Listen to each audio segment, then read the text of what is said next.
Hello મિત્રો, આપણે સાંભળીશું એક સરસ મજાની સ્ટોરી એટલે કે વાર્તા. તો ચાલો સાંભળીએ. The story of lord Shiv and બાનાસુર.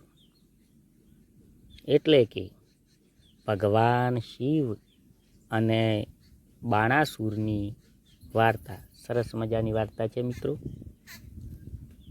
ચાલો સાંભળીએ. એક સમયની વાત છે. શક્તિશાળી અસુર રાજા બાણાસુર ભગવાન શિવનો અતિ ભક્ત હતો. તે રોજ ખૂબ ભક્તિથી શિવજીની આરાધના કરતો.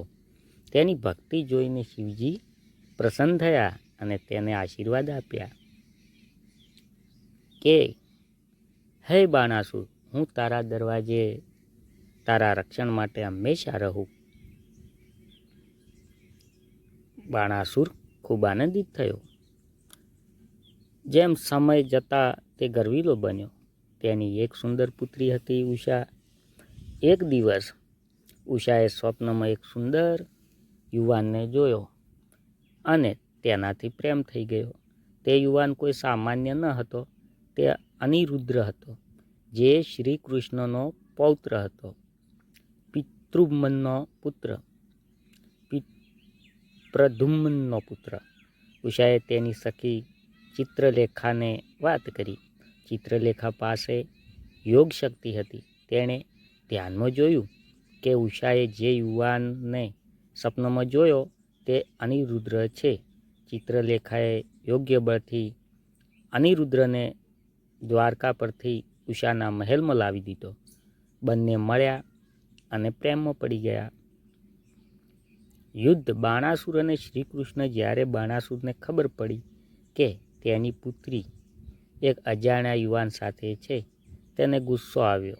તેણે અનિરુદ્ધને બંધક બનાવી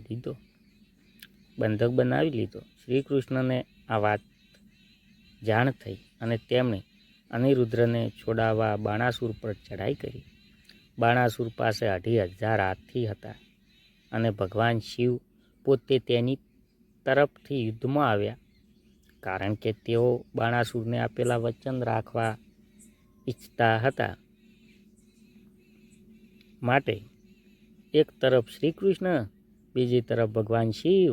ભયાનક યુદ્ધ શરૂ થયું. આખું બ્રહ્માંડ તે યુદ્ધથી ધ્રુજતું હતું. અંતે શ્રી કૃષ્ણે પોતાની દૈવી માયાથી બાણાસુરના બધા હાથ કાપી નાખ્યા અને માત્ર 4 હાથ બાકી રાખ્યા. ત્યારે ભગવાન શિવ બોલ્યા, કૃષ્ણ, હવે તેને માફ કરી દો, એ મારો ભક્ત છે. શ્રી કૃષ્ણએ બાણાસુરને માફ કરી દીધો. બાણાસુરે પણ અહંકાર છોડ્યો અને ભગવાન શિવ તથા શ્રી કૃષ્ણ બંનેની ભક્તિ સ્વીકારી.